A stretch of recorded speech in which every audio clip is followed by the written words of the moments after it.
Algunas escenas de este programa han sido representadas.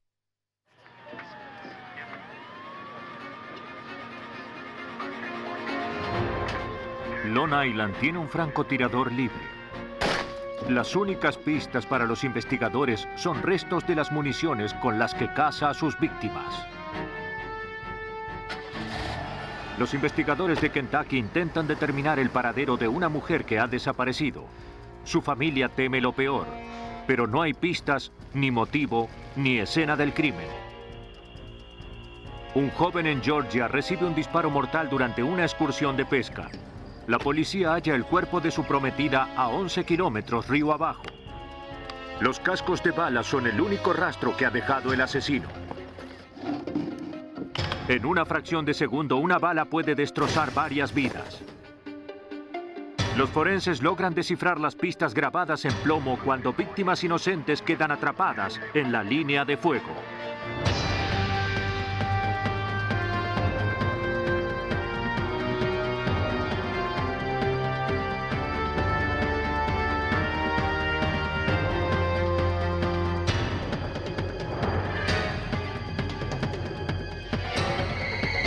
Los nuevos detectives. Casos estudiados por la ciencia forense. Hoy presentamos En la línea de fuego. En este episodio algunos de los nombres han sido alterados para proteger la identidad de las víctimas y sus familias. ¿Cómo está todo? Todo está bien, gracias. El 22 de julio de 1994, Sharon Chaffetz se encontró con su esposo Steven para cenar en un restaurante de Long Island. Tras varios años de matrimonio, aguardaban con expectativas el casamiento de su hija en 2 semanas. Repentinamente, la vitrina estalló y Steven cayó al suelo. ¡Le dispararon! El dueño del restaurante solicitó ayuda. Los paramédicos, la policía del condado de Suffolk y la policía de Nueva York concurrieron al lugar en pocos minutos, pero era demasiado tarde. Steven Chaffetz había muerto de un disparo en el pecho. Nadie en el restaurante había visto quién disparó. La policía procesó la escena en busca de pistas. La trayectoria del proyectil indicaba que alguien había disparado desde el otro lado de la calle con un rifle de alta potencia hacia el restaurante. Nadie sabía si era un disparo al azar o si Chaffetz había sido asesinado intencionalmente. El teniente John Gerash, de la policía del condado de Suffolk, condujo la investigación. Comenzó estudiando a la víctima. En la mayoría de los homicidios, una de las primeras cosas que los detectives hacen es estudiar la vida de la víctima en profundidad. La mayoría de las veces el motivo yace en la vida de la víctima y lo que está sucediendo con él. Los investigadores hablaron con los familiares y amigos de la víctima. ¿Ha tenido otro contacto con usted? Steven Chaffetz era un abogado y contador público muy apreciado en la comunidad. Según quienes lo conocían, no tenía enemigos. Los investigadores estaban asombrados. ¿Por qué alguien querría matar a Steven Chaffetz? En la autopsia, el forense recuperó una bala calibre 35, un tipo de munición utilizada en rifles de alta potencia. La enviaron al laboratorio de balística para su análisis. 4 días más tarde, Andy Gómez, de 23 años, estaba trabajando en su turno como cajero de una gasolinera. Sin previo aviso, escuchó un disparo. El vidrio de la cabina era doble y a prueba de balas. Gómez tenía suerte de estar con vida.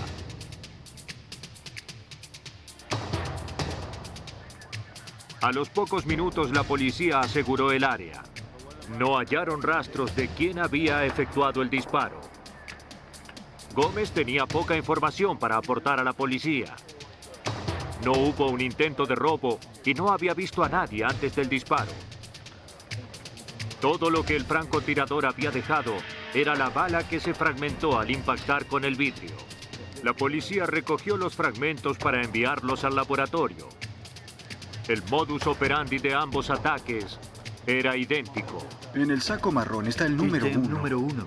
La policía esperaba el análisis balístico. ¿Podría decirnos algo más? No hay problema. Al notar las similitudes entre ambos casos, los investigadores del asesinato de Chaifetz cambiaron su enfoque. La investigación se tornó más complicada, ya que era obvio que el motivo no tenía nada en común entre los dos individuos. Ahora parecían ser actos al azar. Ese tipo de actos al azar hacen estas investigaciones muy difíciles. Los fragmentos metálicos de la gasolinera fueron enviados al laboratorio criminal del condado de Suffolk. Aunque eran demasiado pequeños para compararlos con la bala recuperada del cuerpo de Stephen Chaifetz, los científicos pudieron determinar su contenido metálico. Una inspección visual bajo el microscopio reveló que las balas tenían la misma coloración. Los fragmentos de la gasolinera y la bala que mató a Stephen Chaifetz tenían un recubrimiento de cobre. Era una pequeña evidencia que relacionaba ambos casos. Pero los examinadores no podían asegurar que proviniesen de la misma arma.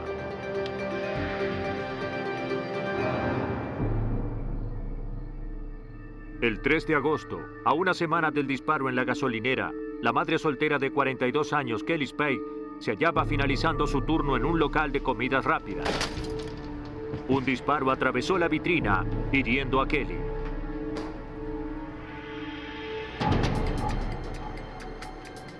El dueño llamó a emergencias. La policía del condado de Suffolk se dirigió a la escena. La víctima estaba malherida, pero aún con vida. La bala había atravesado su brazo y pecho, apenas evitando los órganos vitales. La policía aseguró el área y entrevistó al encargado del restaurante. Nadie, ni él ni los clientes, habían visto al criminal. Hallaron la bala alojada en el muro. A pesar de la falta de testigos en los tres casos, la policía ahora tenía una bala intacta para comparar. Los examinadores forenses analizaron la evidencia en el laboratorio criminal del condado de Suffolk. La bala calibre 35 era similar a la que mató a Stephen Chaifetz. Ambas balas fueron analizadas bajo un microscopio comparador de gran aumento.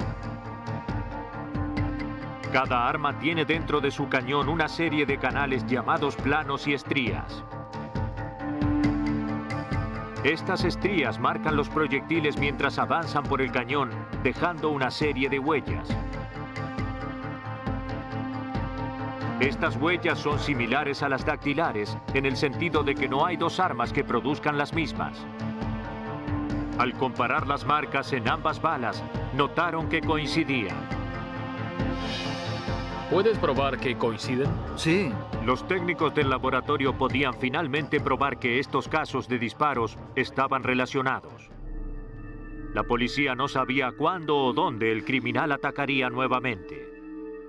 Según John McCallum, investigador asistente en jefe de la policía del condado de Suffolk, no tenían sospechosos.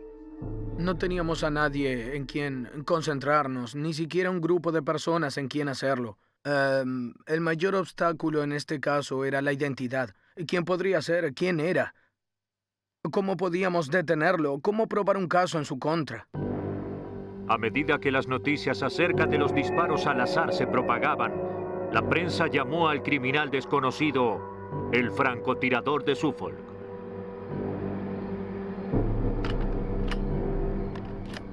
Los investigadores temían estar enfrentando a un desquiciado que le disparaba a las personas por el puro placer de cazarlas. La policía del condado de Suffolk continuaba en la búsqueda del elusivo francotirador.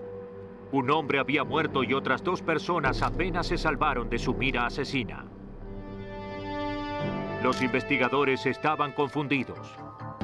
Comenzaron recopilando un listado de todos los individuos que poseían un rifle calibre 35. También ensamblaron un listado con las personas arrestadas recientemente por crímenes relacionados con armas. Solicitaron a las editoriales de varias revistas de supervivencia y caza que aporten el listado de suscriptores en el área de Long Island. La policía rastrilló los vecindarios cercanos a la zona de los disparos. Buenos días, señora. ¿Puedo hacerle unas preguntas? Los residentes dijeron que no habían notado nada fuera de lo común. No sé nada, realmente no sé nada. Bloquearon los caminos con patrullas y entrevistaron a miles de conductores. Tras varios meses, los investigadores habían ingresado más de 200,000 nombres en una base de datos adaptada para la investigación.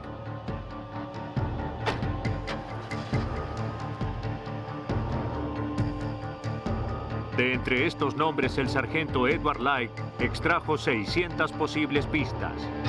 Buscamos a la gente que aparece en más de una lista. Por ejemplo, si tenían una licencia de caza y eran suscriptores de una revista de supervivencia y si estaban en libertad condicional. Eso llamaba la atención de los investigadores. El Departamento de Policía de Suffolk movilizó todos sus recursos para atrapar al asesino. La presencia masiva de policías en la zona también ayudó a calmar los ánimos de la población. La policía estaba desesperada por pistas. Tras desarrollar el perfil psicológico del francotirador, solicitaron la ayuda del público. Un análisis detallado de las escenas del crimen reveló un patrón similar. Describieron al tirador como un hombre blanco de alrededor de 30 años, probable amante de las armas y cazador apasionado.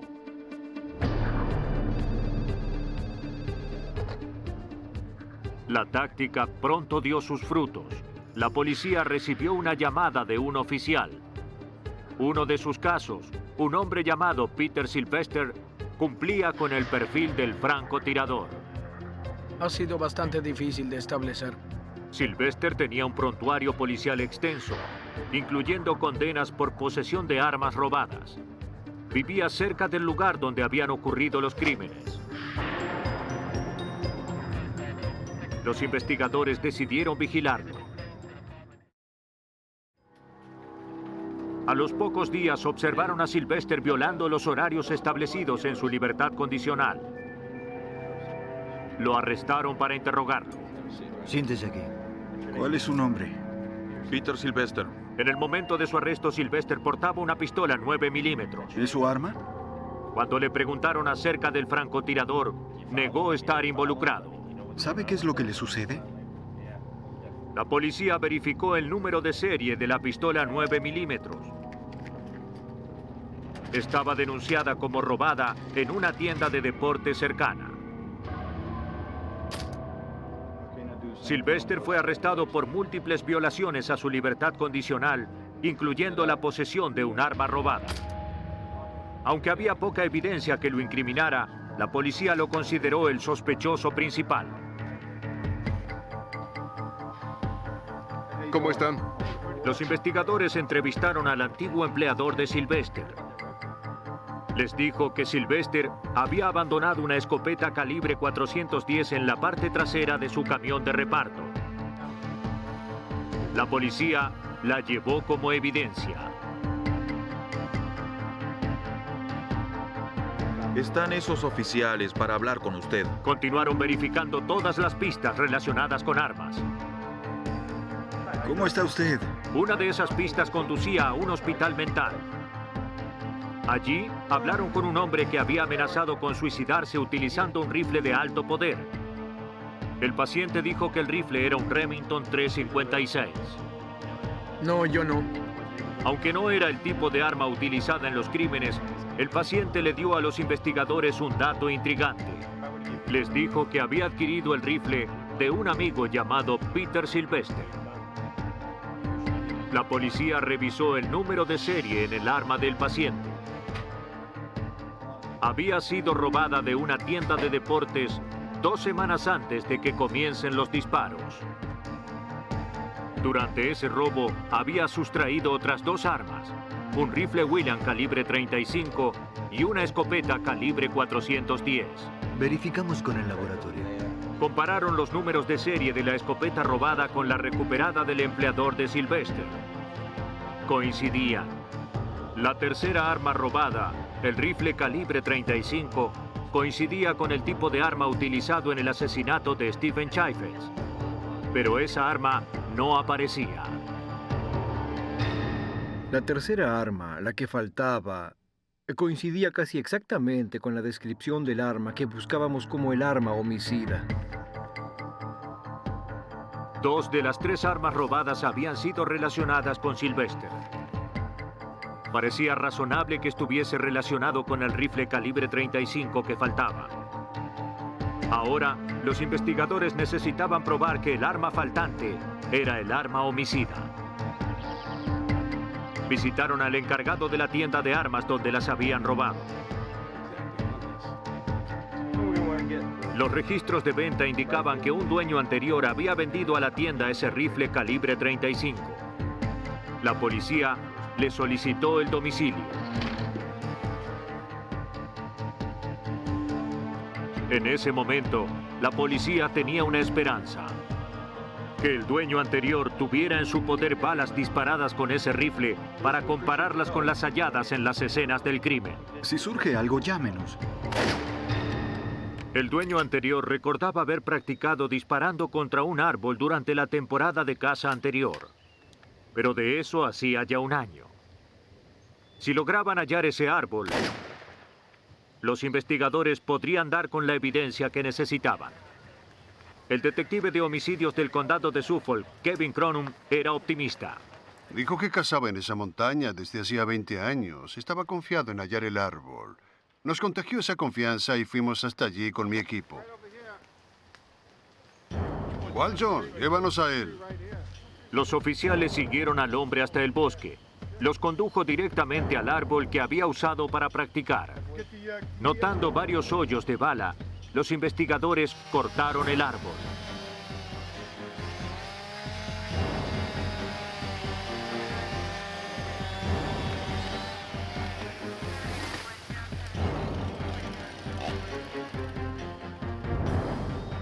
Enviaron una sección del tronco al laboratorio criminal del condado de Suffolk.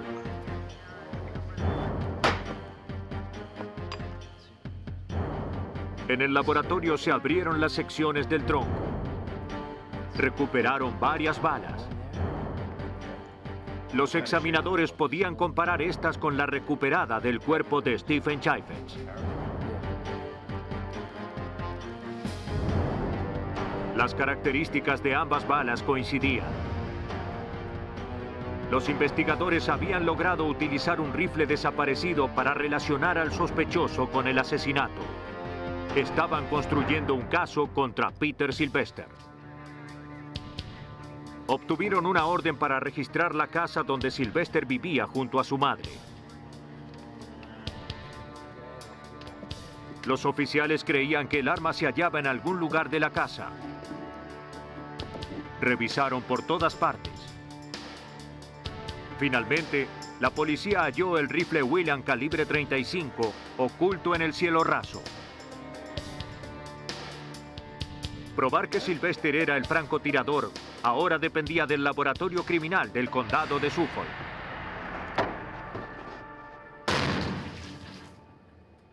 En el laboratorio dispararon el rifle en un tanque de agua. Recuperaron la bala para compararla con las utilizadas por el francotirador de Suffolk. Bajo el microscopio, las marcas de la bala de prueba coincidieron con las de la utilizada para matar a Stephen Chaffetz. Sin duda alguna, el rifle William calibre 35 era el utilizado en los crímenes. Enfrentado con toda esta evidencia, Sylvester confesó haber disparado. ¿Usted mató a esas personas? Sí. Dijo no conocer a ninguna de sus víctimas.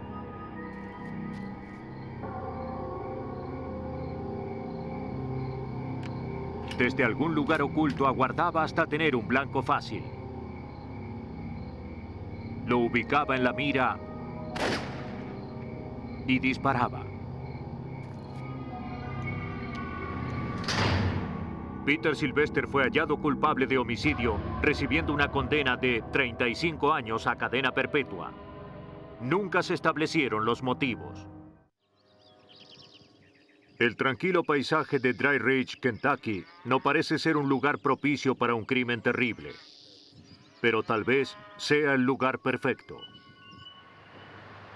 El 6 de septiembre de 1988, los padres de Paula Doherty, de 28 años, denunciaron su desaparición a la policía estatal. En esta zona rural, la policía estatal se ocupa de la mayoría de las investigaciones. Los padres de Paula no sabían de ella desde hacía 2 días. Dejar de contactarse con ellos o con sus hijos no era algo que ella hiciese. Paula Doherty, divorciada y madre de 2 hijos, vivía en la casa de sus padres. Hacía 6 meses que se veía con un hombre llamado Nathan Marksberry. Pasaban mucho tiempo juntos. Al escuchar que Paula había desaparecido, Nathan se comunicó con la policía para ofrecer su ayuda, aunque dijo no saber dónde podría estar. De todos modos, la policía quería entrevistarlo. Llegaron hasta su remolque ubicado en la granja de sus padres. Les dijo que la última vez que la vio fue durante las primeras horas del 15 de septiembre, hacía 3 días. Estaban en un club nocturno con amigos. Era la hora de cierre y sus amigos habían partido. Marksberry le dijo a la policía que Paula había llamado a alguien para que la recogiera. No sabía por qué y ella no lo mencionó. Aguardaron afuera. ¿Cómo estás? Luego llegó una mujer en un automóvil amarillo. Cuidarás de ella, ¿correcto? Paula la presentó como Shelly o Sheila.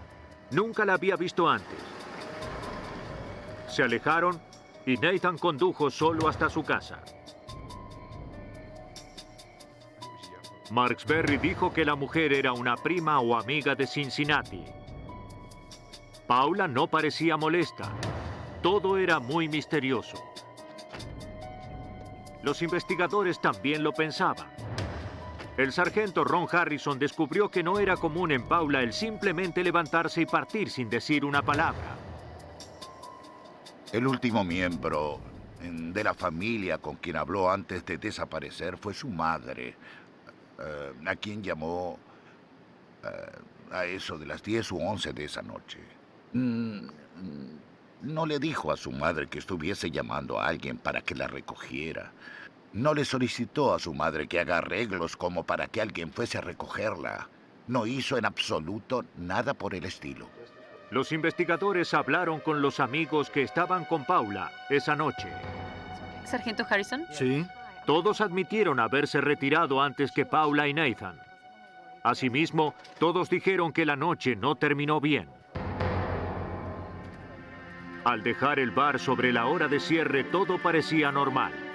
Luego, en el aparcamiento, Marksberry se molestó al no poder hallar sus llaves. Uno de los amigos intentó calmarlo y Marksberry lo golpeó.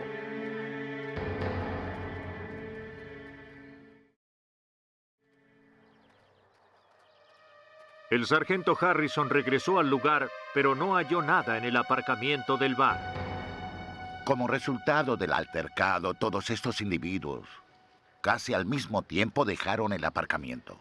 El único vehículo que quedó en el lugar fue el automóvil de Nathan Marksberry. Las únicas personas en el aparcamiento en ese momento eran Nathan y Paula.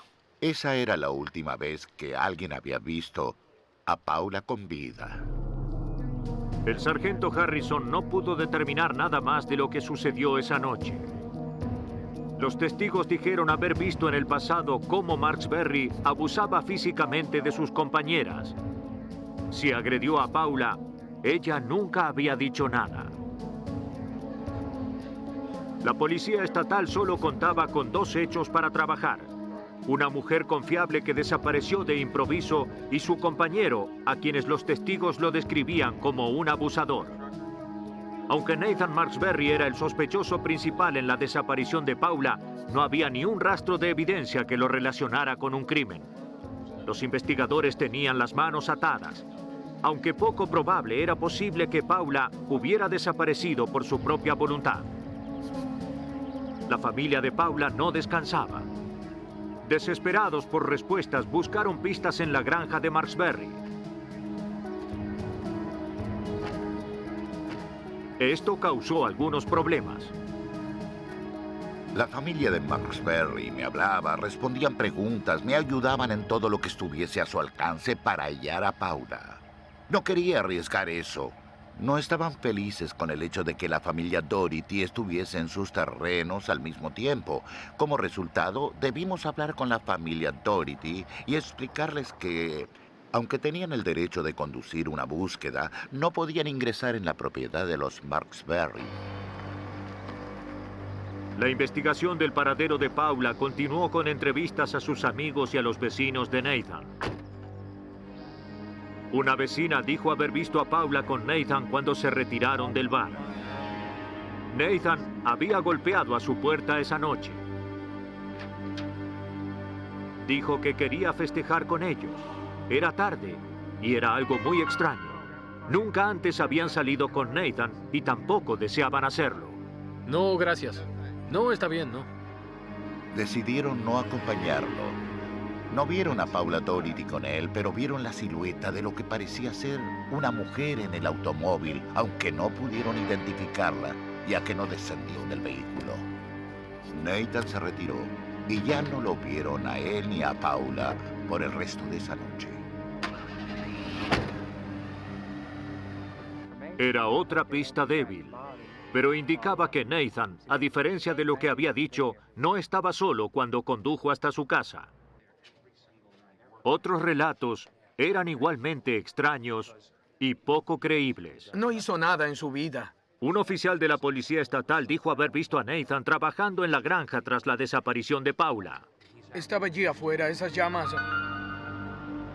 Mantuvo un fuego en el basural de la granja por 4 o 5 días.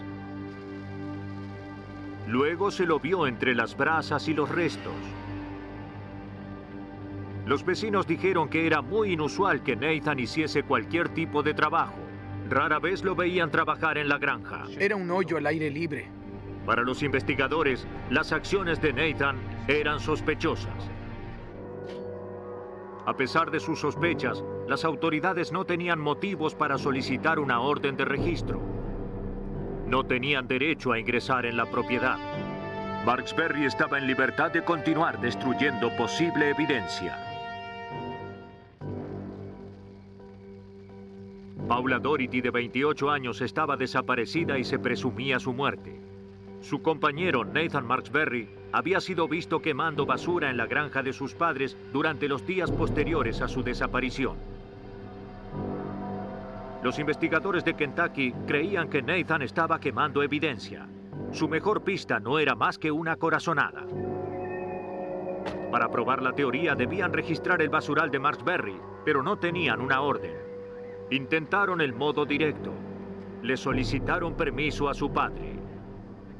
Para alivio de todos, el padre los autorizó, mientras no alteraran nada ni ingresaran en las construcciones.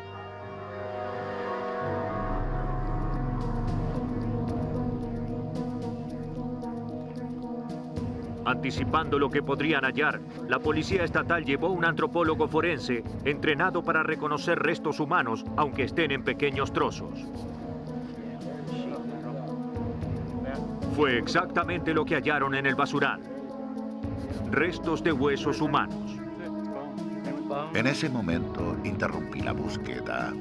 Cerqué el basural y obtuve una orden de registro.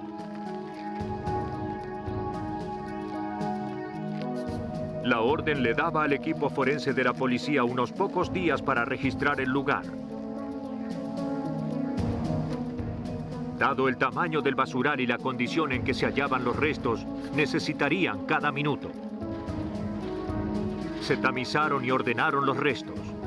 Algunos eran grandes y fáciles de reconocer, otros apenas distinguibles. Una vez que la policía recogió todo lo que pudo hallar, los restos se enviaron al Laboratorio Forense Central de la Policía Estatal de Kentucky. El laboratorio tiene la capacidad de rearmar un caso a partir de las más mínimas pistas. Aquí es donde el fragmento más insignificante se torna en evidencia crucial. Los crímenes ocurren en muchos lugares, pero es aquí donde se resuelven. Los antropólogos forenses deben colocar todas las piezas en su sitio para identificar a la víctima y determinar qué ha sucedido.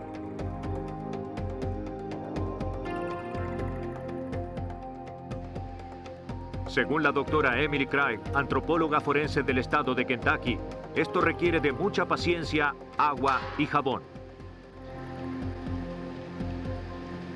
Una vez lavados, los huesos se acomodan para asegurarse de que pertenecen a un solo individuo. No es tarea fácil. El fuego y el manipuleo arruinan los frágiles huesos. Se requiere de un ojo experto para comprender cómo han sido alterados. Parte de los problemas con los esqueletos quemados y fragmentados es que algunas veces un individuo de 1,80 m queda reducido a los fragmentos de hueso que ven en esta caja. Cambian de tamaño, de forma, de color y se quiebran por el fuego. Pero siempre se pueden revolver las cenizas hasta hallar suficientes huesos, en la mayoría de los casos como para identificar a la víctima y determinar las causas. Finalmente, el laboratorio tenía suficiente como para trabajar. Con la pelvis y por el tamaño de los huesos, se determinó que eran los restos de una mujer.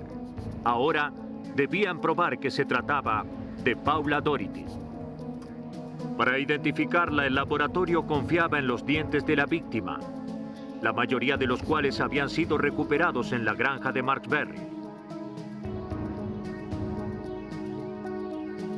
Los dientes suelen sobrevivir a los fuegos más intensos y son lo suficientemente pequeños como para esquivar el manipuleo del asesino. Coincidían con los registros dentales de Paula Doherty.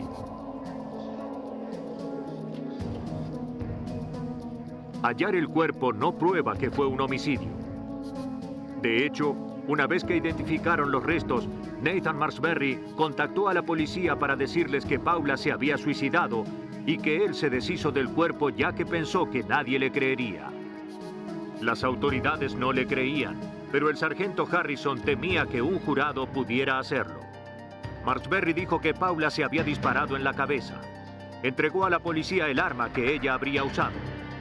No hallaron huellas dactilares. Era imposible para la policía de Kentucky determinar si ella había disparado esa arma. Si los investigadores querían probar un homicidio, todo lo que tenían para trabajar eran los restos. El laboratorio forense comenzó con el trabajo meticuloso de ensamblar los trozos de cráneo recuperados del basural. Faltaban muchas piezas, pero las partes importantes revelaban que no había recibido uno, sino 2 disparos. Decían mucho. Aunque ambos disparos penetraron el cráneo, ninguno era necesariamente fatal. La víctima podría haber efectuado ambos disparos y desangrarse hasta morir. Para probar la teoría del suicidio, los investigadores necesitaban determinar la trayectoria de las balas. La doctora Craig insertó varillas en los orificios de las balas para verificar la posición del arma. Descubrió que era imposible que Paula apuntara un arma a su propia cabeza con esos ángulos. Alguien más había disparado el arma. Nathan Marksberry queda arrestado. La policía creía que esa persona era Nathan Marksberry. Tenía el arma e intentó destruir el cuerpo. Basados en la evidencia, lo arrestaron acusándolo del homicidio de Paula Doherty. Nathan Marksberry fue condenado a cadena perpetua más otros 15 años por destruir evidencia. Los investigadores dedujeron que el 15 de septiembre el temperamento de Nathan se descontroló. Asesinó a Paula e intentó ocultar los rastros. Waycross, Georgia, 30 de mayo de 1993. Ray Hampton y Jim Dixon están preocupados. Sus hijos adolescentes, Charlie Dixon, de 18 años, y Jason Hampton, de 19, estaban desaparecidos. La pareja había ido a pescar el día anterior y no habían regresado. Jason no olvidaría telefonear. Ambos hombres condujeron hasta el lugar de pesca favorito de sus hijos, sobre el río Satilla. Ray Hampton vio la camioneta de su hijo. Sus peores pesadillas se hicieron realidad. Ray halló el cuerpo de su hijo boca abajo en el suelo. Le habían disparado varias veces. No lograban hallar a Charlie, la hija de Jim Dixon. ¡Charlie! ¡Charlie! ¡Charlie! ¡Charlie! Tras hallar a su hijo asesinado a orillas de un río de Georgia, Ray Hampton llamó al departamento del alguacil del condado de Ware. ¡Charlie! La joven prometida de su hijo había desaparecido. La policía acordonó el área y procesó con cuidado la escena del crimen. Buscaron todo lo que los pudiese conducir al asesino. A Jason Hampton le dispararon por la espalda. Recuperaron varios cascos de bala calibre 22 en los alrededores del cuerpo. Revisaron la camioneta de Jason en busca de huellas, pero no hallaron ninguna. Faltaban las cañas de pescar. La policía también revisó la orilla del río en busca de evidencia. No había rastros de Charlie Dixon.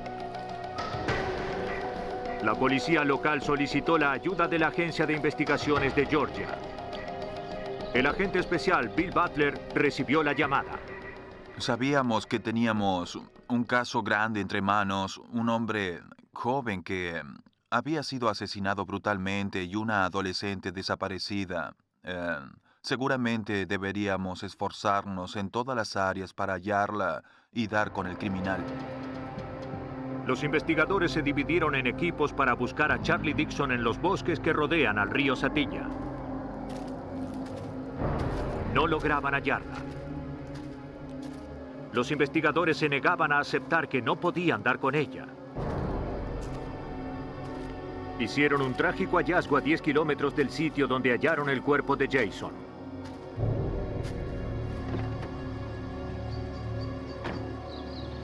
Encontraron el cuerpo desnudo de Charlie Dixon. Al igual que a su prometido, le habían disparado varias veces. Unidad 5-4. En menos de 2 horas, la policía estaba procesando una segunda escena del crimen. El asesino había dejado pocas pistas. No hallaron huellas de zapatos ni de neumáticos. Buscando evidencia, la policía recogió todo lo que hallaron en la escena. El cuerpo de Charlie Dixon fue trasladado hasta el forense para continuar los exámenes. El forense determinó que Charlie Dixon había sido atacada sexualmente. Los investigadores esperaban poder extraer e identificar el ADN del asesino a partir de la evidencia biológica. Los restos fueron enviados al Laboratorio Criminal Estatal de Georgia para su análisis.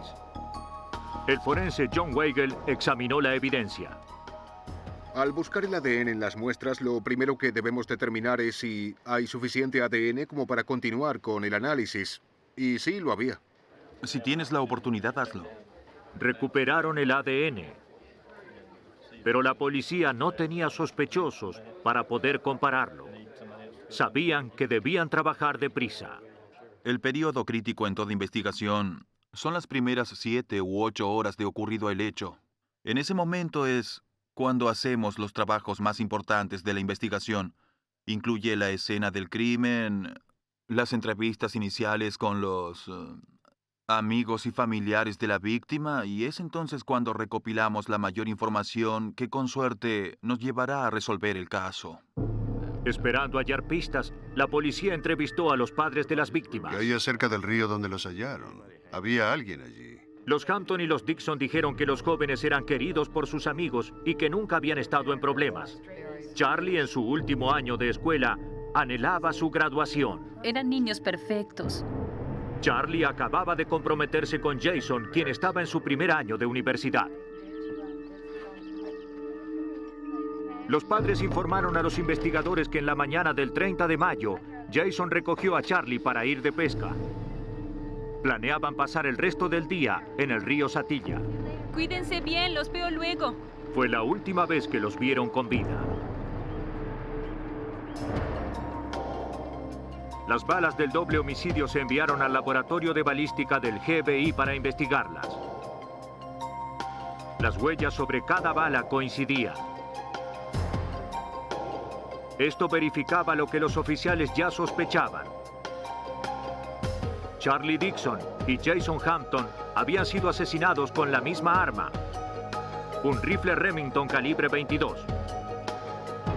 La policía tenía su primera pista. Aún necesitaban un sospechoso y un arma para comparar. Sin un motivo aparente, el hecho parecía ser un acto al azar de un desconocido. Los investigadores temían que cada día que pasara esta persona matase a otra víctima. La Agencia de Investigaciones de Georgia se unió con otras agencias legales. ¿Alguna idea? Nada, ninguna. Por favor, llámenme si tienen algo. Se les solicitó a todos los departamentos que envíen informes acerca de crímenes violentos recientes. Mientras conducíamos nuestra investigación, comenzamos a buscar personas con antecedentes por crímenes similares. Buscábamos a cualquier sospechoso con antecedentes por agresión sexual, secuestro o robo.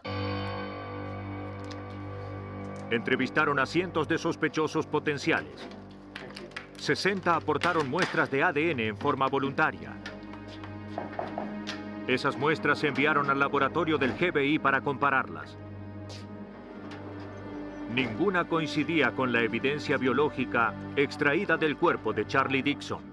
¿Violencia? Sí. La investigación se detuvo. Sí que ha estado en su posesión. Sí.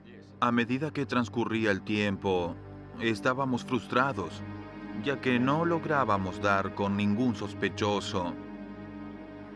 Y comenzábamos a dudar si alguna vez podríamos resolver el caso. Para diciembre de 1993 ya habían transcurrido 7 meses desde los homicidios. Los agentes de la Agencia de Investigaciones de Georgia no lograban dar con el asesino.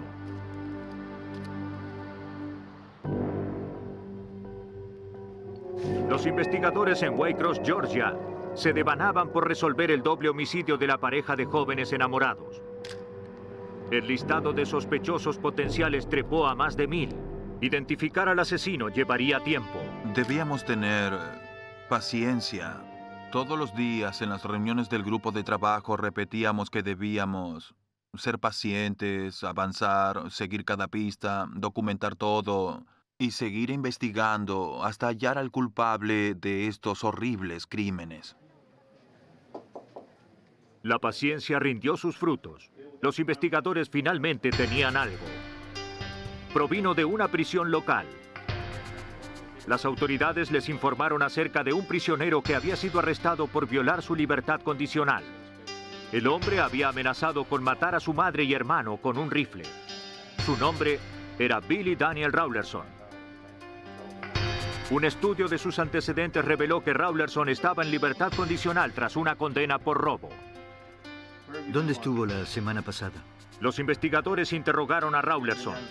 ¿Estuvo allí? No. ¿No estuvo? Negó saber algo sobre los crímenes. ¿Aceptaría una prueba de sangre? Le solicitaron una muestra de sangre. ¿Guardia? Puerta. Rawlerson aceptó.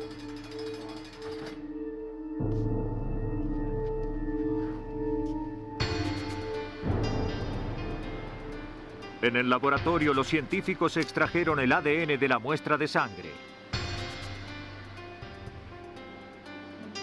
Los resultados de un examen de ADN son una serie de bandas únicas de cada donante.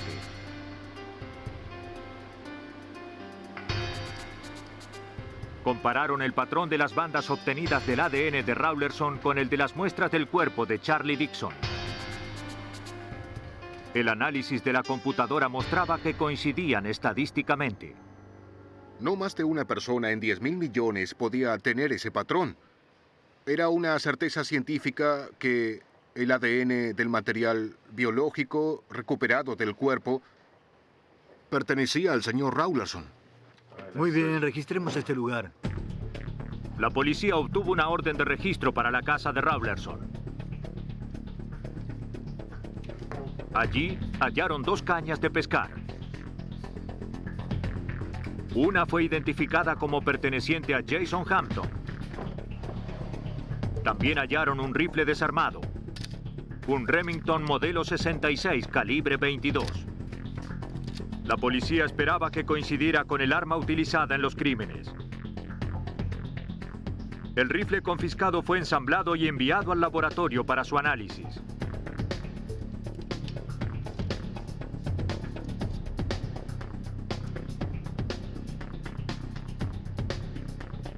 Dispararon el rifle en un tanque vertical.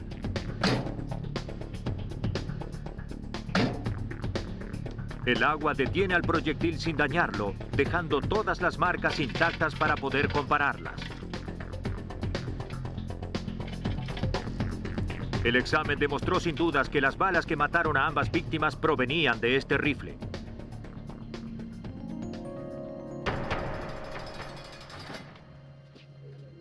Enfrentado con la evidencia, Rawlerson confesó. Hay pruebas de que violó y mató a Charlie Dixon. Dijo haber acechado a Jason y a Charlie durante la excursión de pesca.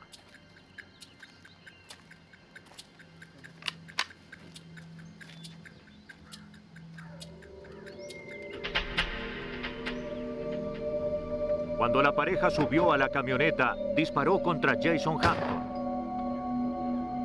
Luego violó y asesinó a Charlie Dixon.